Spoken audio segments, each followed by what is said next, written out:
이 새벽 우리에게 주신 하나님 말씀은 욥기 41장 1절에서 34절입니다.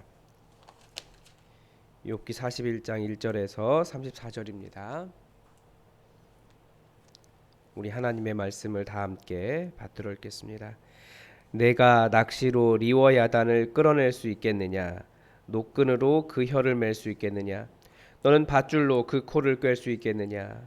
갈고리로 그 아가미를 꿰 수 있겠느냐?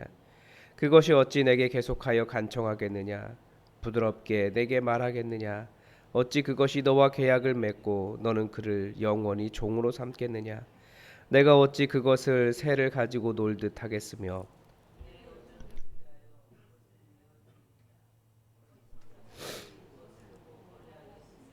상인들이 그것을 나누어 가지겠느냐?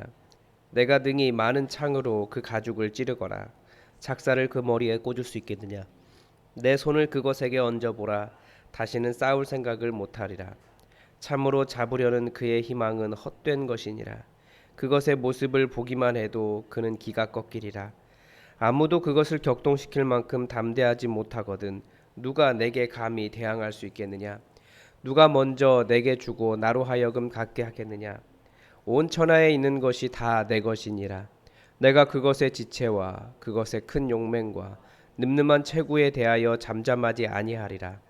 누가 그것의 겉가죽을 벗기겠으며 그것에게 겹재갈을 물릴 수 있겠느냐? 누가 그것의 턱을 벌릴 수 있겠느냐? 그의 둥근 이틀은 심히 두렵구나. 그의 질비한 비늘은 그의 자랑이로다. 튼튼하게 봉인하듯이 닫혀 있구나. 그것들이 서로 달라붙어 있어 바람이 그 사이로 지나가지 못하는구나. 서로 이어져 붙었으니 능히 나눌 수도 없구나. 그것이 재채기를 한즉 빛을 발하고 그것의 눈은 새벽의 눈꺼풀 빛 같으며 그것의 입에서는 횃불이 나오고 불꽃이 튀어나오며 그것의 콧구멍에서는 연기가 나오니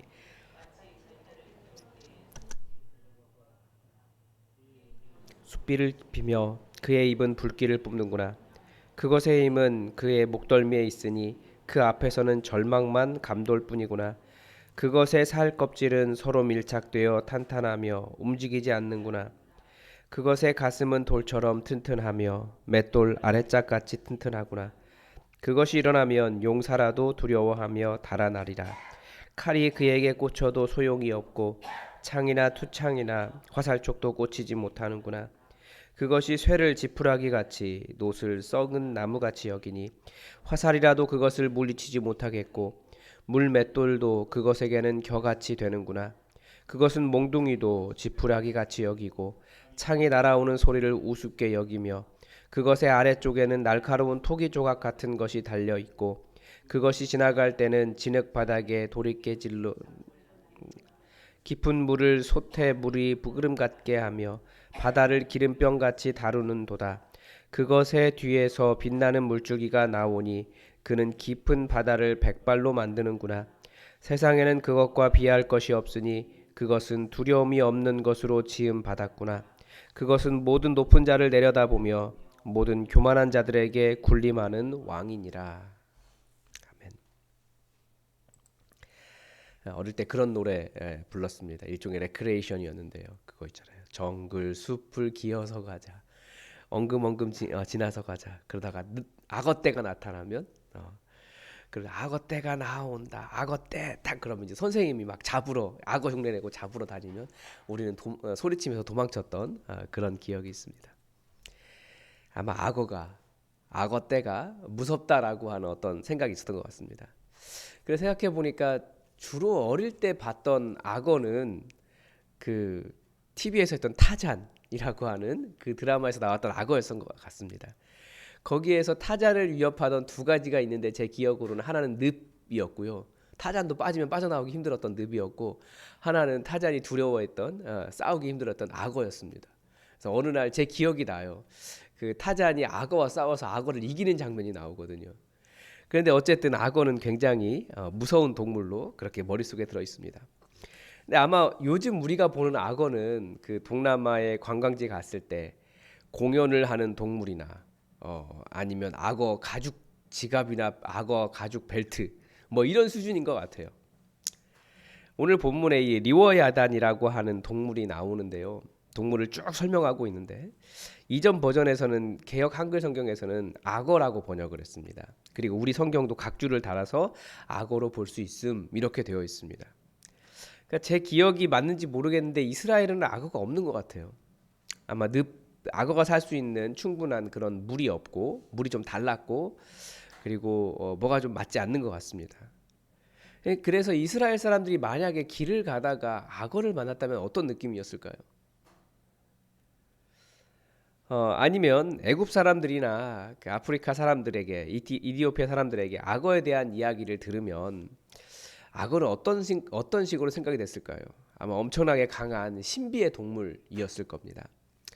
그래서 오늘 본문을 읽을 때 엄청나게 큰 악어를 갑자기 만났다고 상상하면 그렇게 하면서 이 본문을 읽으면 이해하기가 쉽습니다. 아마 평소에 산책하던 공기천 산책로에 작은 뱀만 나타나도 깜짝깜짝 놀라거든요. 그런데 한 5m쯤 되는 악어가 어슬렁어슬렁 갑자기 나타난 거예요. 얼마나 놀라겠습니까? 어떤 사람은 너무 놀래서 몸이 얼어붙을 것 같기도 하고 도망가 뭐 힘이 있으면 도망가기도 하고 어쨌든 놀라서 심장이 막 엄청 쿵쾅거릴 것 같아요. 오늘 본문은 바로 그런 놀란 마음으로 읽어야 한다라는 겁니다. 리워 야단은 보통 고대 근동 지역의 신화 속에 존재하는 동물로서 세상에 혼돈을 가져오는 그런 짐승으로 이해가 됩니다. 구약 성경은 고대 문화를 그런 신화적 문화를 반영하고 있기 때문에 곳곳에 리워 야단이 나옵니다. 어디에서는 그런데 용사로도 나와요. 또 어디에서는 뱀으로도 나오고요. 어디에서는 악어라고도 이야기하고 어디에서는 고래라고도 이야기하고요. 어디에서는 이 세상에 혼란을 가져오고 하나님의 백성인 이스라엘을 위협하는 애굽 제국으로 나타나기도 합니다. 근데 오늘 욥기 본문에서는 하나님을 대적하는 그런 신화적인 존재가 아닙니다. 그냥 강력하고 절대 인간이 통제할 수 없는 그런 동물로 그려지고 있습니다. 낚시로 리워야단을 끌어낼 수 있겠으면 그 혀를 맬 수도 없고 밧줄로 그 코를 맬 수도 없고 갈고리로 아가미를 끌 수도 없다. 그러니까 전혀 통제가 되지 않는다는 얘기예요. 인간의 힘으로도 어떻게 해볼 수 없다라는 얘기죠. 부드럽게 말한다고 악어를 생각해도 되고 악어 비슷한 거대한 공룡을 생각해도 되고 그 말을 듣겠냐는 거예요. 악어만 생각해도 그러지 않죠. 악어가 막 이렇게 개도 사나운 개도 정말 그 개 조련하는 사람들 앞에 가면 얌전해집니다. 그런데 야생에 살고 있는 한 5m짜리 5m면 얼마나 합니까? 얘보다 이 길이보다 훨씬 더 큰 악어 이렇게 가만히 있어 앉아 움직이지 마 스테이 기다려 이게 된다고 이렇게 말한다고 부드럽게 말한다고 되겠냐고요. 안 되는 게 그런 거라는 거예요. 절대 통제할 수 없습니다. 새라면 가지고 놀기도 하고 이렇게 그 새 기르시는 분들이 계시더라고요. 이렇게 보면 막 앉아가지고 마치 노는 것처럼 그러는 분들도 있고 아니면 여종을 위해 묶게 두겠느냐 그랬는데 그 커다란 어떤 애완동물 사자도 그렇게 하잖아요. 그런데 이렇게 악어를 묶어서 놓기가 어렵다라는 거예요. 통제가 되지 않는다라는 거죠. 상인들도 거래가 불가능한 동물이 악어라고 이야기합니다. 창을 꽂아 이길 수도 없고 그것에게 손을 얹어 다시 싸울 생각도 못할 정도로 한번 싸워봤다는 얘기예요. 그건 도망가는 거죠. 그것을 잡으려고 하는 생각 자체가 헛된 것이다. 그렇게 말하고 있습니다. 10절은 과연 인간 중에 감히 그 리워 야단을 격통시킬 수 있는 그러니까 그걸 막 이렇게 화나게 하고 싸워 덤벼 막 이렇게 할 수 있는 사람이 있냐라고 물어보는 거예요. 없죠. 하나님께서 창조하신 한갓 동물에게도 대항할 수 없는 인간이 그런 동물을 창조하신 하나님께 대항하겠다고 감히 하나님께 내가 더 옳습니다. 당신이 틀리셨습니다. 이렇게 말할 수 있는 사람이 누가 있냐는 거예요. 그런데 인간이 교만하게 하나님 만들어 놓으신 그 작은 어제 같은 경우는 베헤못이라고 되어 있는데 뭐 하마라고도 이야기하는데요. 하마에게도 못 덤비고 하나님께서 만드신 악어에게도 아무런 그 감히 싸워볼 생각도 못하는 사람들이 하나님께는 그렇게 싸워보려고 한다는 거예요.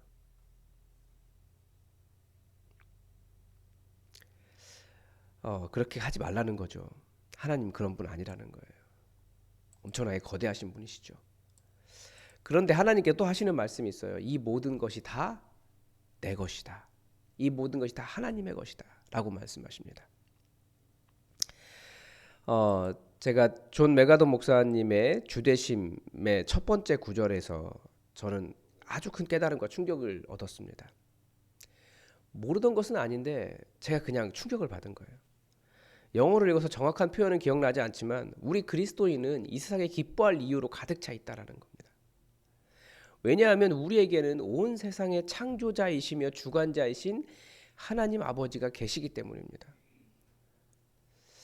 오늘 본문이 하나님에게는 작은 피조물조차도 이기지 못하는 그런 인간이, 그런 동물에게는 감히 도발도 하지 못하는 인간이 감히 하나님께 도발하느냐라는 그런 하나님의 위대하심과 우리의 인간의 연약함을 대비하고 있지만, 저는 오히려 그런 하나님이 우리의 아버지, 우리의 하나님이시라는 것이 우리가 감사할 이유라는 것을 깨닫게 돼요. 하나님 정말 우리 감사할 거 맞습니까? 생각한 대로 안 돼요. 계획한 대로도 안 돼요. 원하는 대로도 안 돼요. 하고 싶은 대로도 안 돼요. 안 되는 건 투성입니다. 그런데 감사할 이유가 있습니까? 네. 그분이 우리 아버지시라는 사실에 우리는 감사한 거예요. 잘 생각해 보면 안 되는 것도 아니에요. 하나님은 하나님의 일을 하고 계세요.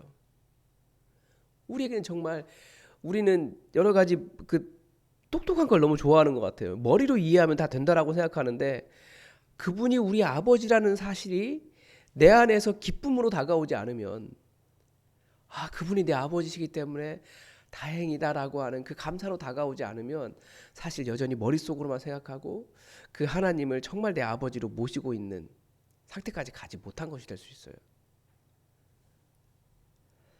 성경에는 계속해서 두려워하지 말라, 놀라지 말라라고 하는 말씀이 여러 번 나옵니다. 대표적으로 여호수아에게 하신 말씀이 대표적이죠. 그런데 그 상황이 어떻게 두려워하지 않은 상황입니까?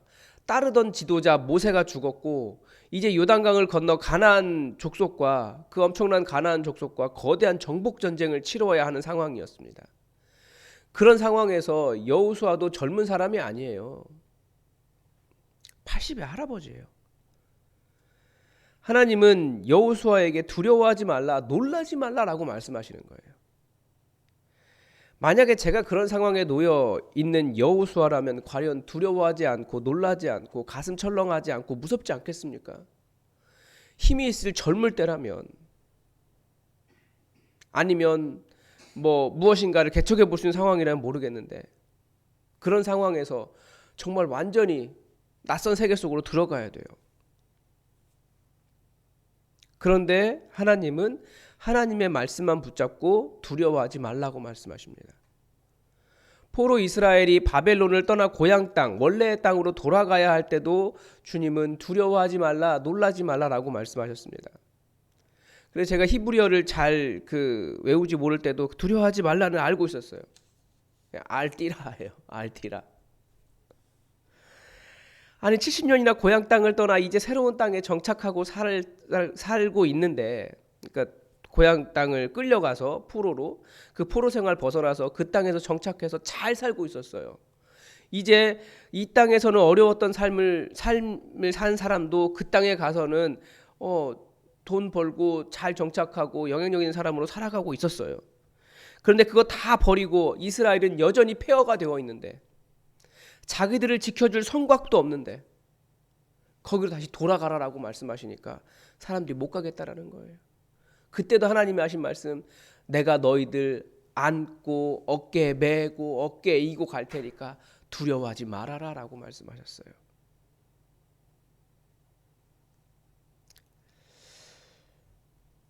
하나님이시기 때문에 하실 수 있다라고 하는 말씀이고,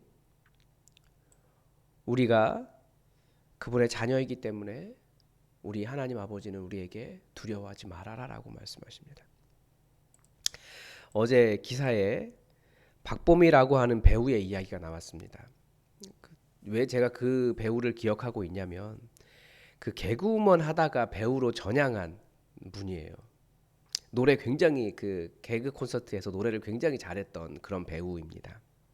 그래서 계속 기억하고 있었는데 15개월 만에 아들을 잃은 사연을 가지고 그 새롭게 하소서에 나왔더라고요. 근데 그게 너무 슬프니까 일반 기사에 뜬 거예요. 그래서 유튜브를 찾아서 봤습니다. 너무나 아이를 좋아하고 집에 가도 아이의 흔적이 가득한데 그게 너무나 감당이 안 되는 슬픔이죠. 아기가 병원에서 몸이 처질 때 죄책감이 너무나 들었고 엄마는 그런 마음이 있는 것 같아요. 회개 기도도 많이 했다라고 말하더라고요. 아마 욥의 친구들이라면 그렇게 말했을 것 같아요. 아들 잃은 엄마에게 네가 죄가 많아서 그래. 그렇게 말했을 겁니다. 그런데 그 박봄이라고 하는 배우의 어린 시절부터 자라온 이야기를 쭉 듣는데 보니까 그분도 아버지 얼굴을 모르더라고요. 엄마 뱃속에 있을 때 아버지가 교통사고로 돌아가셨어요. 그런데 그 코미디언을 할 정도로 아주 밝은 그런 분이셨습니다. 그래서 항상 죽음에 대한 두려움이 그분에게 있었고 하나님께 죽음에 대한 질문을 많이 하며 살았다라는 거예요. 그런데 그렇게 아들마저도 15개월 만에 죽는 것을 보면서 우리 같으면 아니 저 같으면 여러분들은 잘 모르겠는데 저 같으면 분명히 하나님에 대한 원망이 있었을 것 같아요. 저는 저희 아버지 돌아가시는 그런 상황 속에서도 굉장히 오랜 기간 동안 하나님을 원망하는 기간이 있었기 때문에 저는 그런 마음이 들 것 같습니다. 하나님께 죽음에 대해서 질문하며 살았다라는 거예요. 그런데도 하나님께서 원하시는 것은 무엇이겠습니까? 너무나 이 세상이 비참한 걸 하나님도 다 아세요. 그런데 이런 비참한 삶과 상황 속에 있는 사람들에게 첫 번째는 그런 사람들에게 가서 너희가 그렇게 말하지 말아라. 이 땅에 너무나 비참한 일이 많다. 위로하며 격려하며 살 수 있도록 도와줘야지. 왜 더 힘들게 하냐는 거예요. 더구나 마치 자기가 하나님의 뜻을 다 아는 것처럼 하나님의 역할을 하려고 하지 말아라. 그렇게 말하는 사람들 하나님 아니거든요. 하나님 그런 분 아니라는 거예요. 우리는 여기가 완전한 회복된 하나님 나라가 아니라는 것을 인식할 필요가 있습니다. 이 땅에는 비참함이 가득해요. 그런데 이런 너무나 슬픔, 이런 비참함, 이런 것들에서 우리를 구원하시려고 아들을 내어주셨다는 거죠. 하나님의 사랑이에요. 그리고 우리가 계속해서 우리는 주님 오시는 그날까지 눈물과 슬픔과 고통과 비참함 속에서 살아가게 될 겁니다. 그런 일을 많이 경험할 겁니다. 그런데 우리를 사랑하기 때문에 아들을 내어주신 하나님의 사랑 의지하고 결국은 그 천국에 대한 소망 때문에 말씀대로 두려워하지 않고 그 사랑을 의지하며 살아가는 사람들이 우리라는 거죠. 그 희망 주려고 오셨다는 거예요. 그래서 그 박보미 배우가 정말 밝더라고요, 여전히. 그런데 그분이 밝은 이유를 설명하는데 뭐라고 이야기하냐면 내가 그 아기 다시 만날 수 있다라는 천국의 소망 때문에 내가 정말 신앙생활 잘하고 천국에서 만날게 라고 하면서 설레한 천국 소망 때문에 자기가 설레다라고 표현을 하고 있더라고요.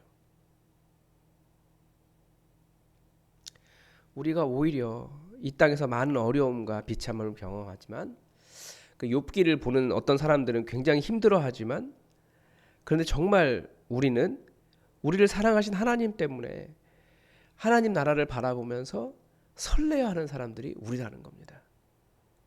이 땅이 여전히 우리가 항상 승리하고 모든 것이 잘 되고 모든 것이 우리 계획대로 되는 사람은 아니지만 하나님의 사랑 때문에 하나님께 주실 그 나라 때문에 설레고 기뻐하는 사람들이 바로 우리라는 거예요.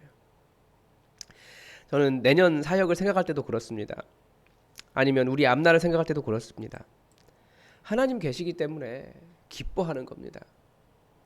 일이 잘 될 수도 있고 잘 안 될 수도 있습니다. 그러나 일을 이루기도 하시고 안 되게도 하시겠지만 하나님께서 또 그러나 항상 승리하고 영광을 받으시는 분은 우리 하나님이십니다. 심지어 우리의 실패를 통해서도 하나님은 하나님으로서의 영광을 받으시는 분이 우리 아버지이십니다. 우리는 아버지를 사랑하고 진실로 예배하면서 말씀을 따라갈 뿐입니다. 우리의 어떤 상황 속에서도 내가 원하는 일이 이루어져도 그렇지 않아도 우리는 주님의 사랑 때문에 행복하고 기쁘게 살아갔으면 좋겠습니다. 우리 아버지가 계시기 때문입니다. 우리 주기도문으로 오늘 새벽 기도를 마치겠습니다. 하늘에 계신 우리 아버지, 아버지의 이름을 거룩하게 하시며 아버지의 나라가 오게 하시며 아버지의 뜻이 하늘에서와 같이 땅에서도 이루어지게 하소서. 오늘 우리에게 일용할 양식을 주시고 우리가 우리에게 잘못한 사람을 용서하여 준 것 같이 우리 죄를 용서하여 주시고 우리를 시험에 빠지지 않게 하시고 악에서 구하소서. 나라와 권능과 영광이 영원히 아버지의 것입니다. 아멘. 여러분, 오늘도 계속해서 기도를 부탁을 드립니다. 우리 성도들을 위해서 기도해 주시고 우리 어르신들을 위해서도 기도를 부탁을 드립니다.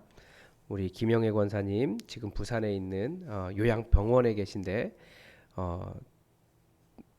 그 점점 더 이렇게 신경이 안 좋아지시는 것 같더라고요.